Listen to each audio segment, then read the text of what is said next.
अब अमेरिका से ग्लोबल फिक्र बढ़ाने वाली विस्फोटक खबर। राष्ट्रपति बनने के बाद ट्रंप ने पहली बार कांग्रेस के जॉइंट सेशन को संबोधित किया और अमेरिका के इतिहास में कांग्रेस को सबसे ज्यादा समय तक संबोधित करने वाले पहले राष्ट्रपति बन गए।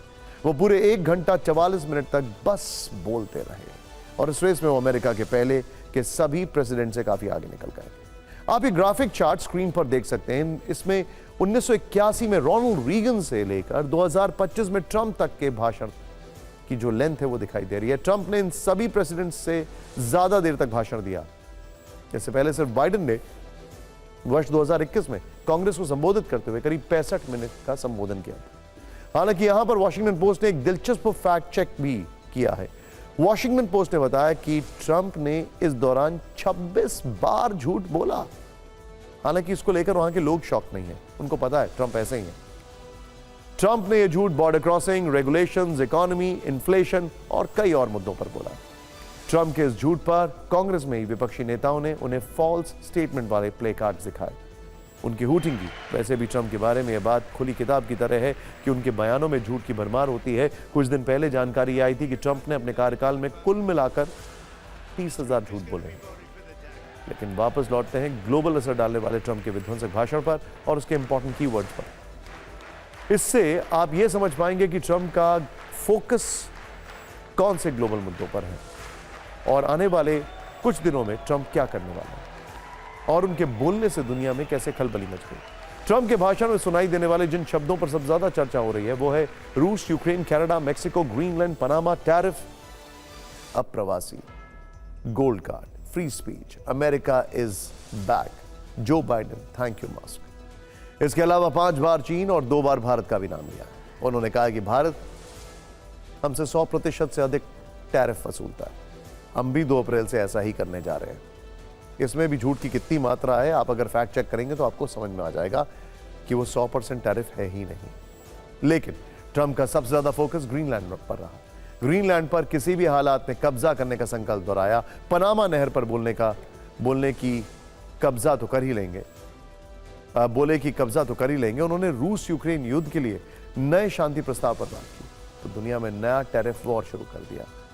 ट्रंप ने टैरिफ पर चीन को खुली चुनौती दी। बीजिंग से भी ट्रंप को फौरन जवाब मिला। चीन ने कहा कि टैरिफ हो या ट्रेड वॉर, चीन अमेरिका को जवाब देने के लिए तैयार है। डोनाल्ड ट्रंप की ग्लोबल फिक्र बढ़ाने वाली रिपोर्ट को विस्तार से हम आपको दिखाएंगे, लेकिन पहले ट्रंप के भाषण के कुछ वीडियो हाइलाइट्स देख लीजिए।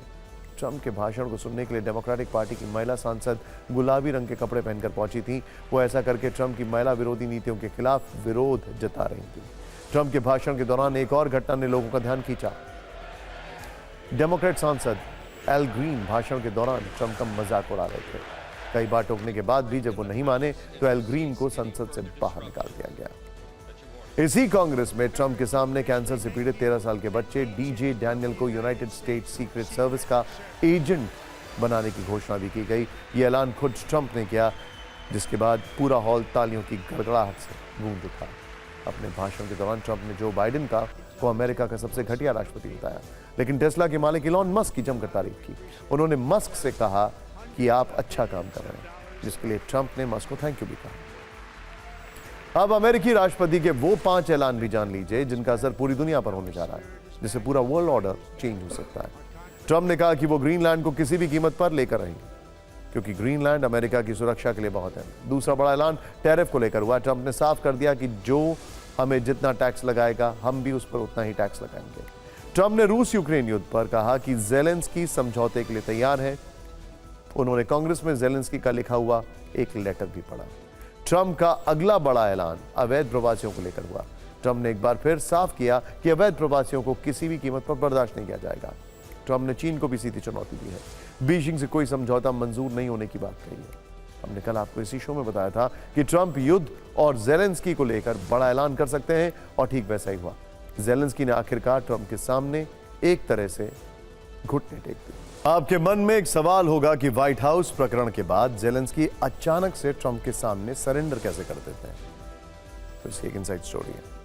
युद्ध खत्म करने को बेचैन ट्रंप ने इसके लिए ब्रिटेन की मदद ली थी। ऐसी खबरें हैं, ऐसी जानकारी है कि ट्रंप की धमकी के बाद British PM Keir Starmer active हुए।